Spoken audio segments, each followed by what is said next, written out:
আচ্ছা, তোমরা আমায় জানিও তো এভাবে বেগুন পোড়া খেতে তোমাদের কার কার ভালো লাগে? আমার তো ভীষণই ভালো লাগে। আর বেগুনের সাথে টমেটো পুড়িয়ে নিলে আরও বেশিই ভালো লাগে। অনেকে এর সাথে পেঁয়াজও পুড়িয়ে নেয়, তবে আমি পেঁয়াজটা কাঁচাই রেখেছি। মানে এই যে প্রথমে বেগুনটা ভালো করে পুড়িয়ে নিয়েছি।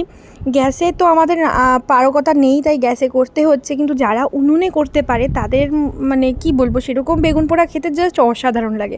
এবার যাই হোক, একটু স্বাদটা একটু কম থাকলেও গ্যাসে একটু খাওয়া যায়, এই আর কি।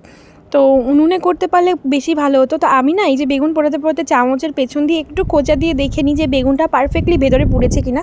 তাহলে না খোঁচা দিয়ে দেখলে ভালোভাবে বোঝা যায় যে বেগুনটা পারফেক্টলি পুড়েছে কিনা।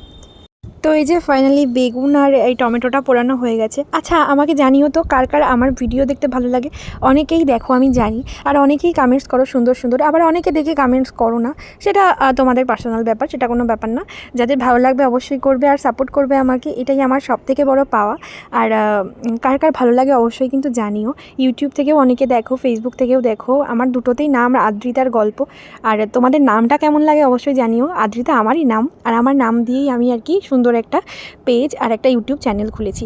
যেটা চ্যানেলটা অনেকদিন আগে থেকেই ছিল, কিন্তু আমি অ্যাক্টিভলি কাজ করতাম না। কিন্তু এখন ভাবছি যে না, সময়টা বেকার নষ্ট না করে, ফেসবুকের বিভিন্ন ভিডিও স্ক্রল না করে একটা কাজে লাগানো যাক। তাই ভাবলাম যে দিনের তো প্রতিদিন তো কাজ করতেই হয়, সেই কাজের মাধ্যম দিয়েই তোমাদের সাথে ভিডিওগুলো শেয়ার করি। এই যে ধরো আজকে যেরকম বেগুন পোড়া রান্না করছি, সেটার ভিডিওই তোমাদের সাথে শেয়ার করলাম। বেগুন আর টমেটো পুড়িয়ে ওর মধ্যে সর্ষের তেল দিয়ে, কাঁচা লঙ্কা আর পেঁয়াজ কুচি দিয়ে আর নুন দিয়ে ভালো করে এভাবে মেখে নিচ্ছিলাম।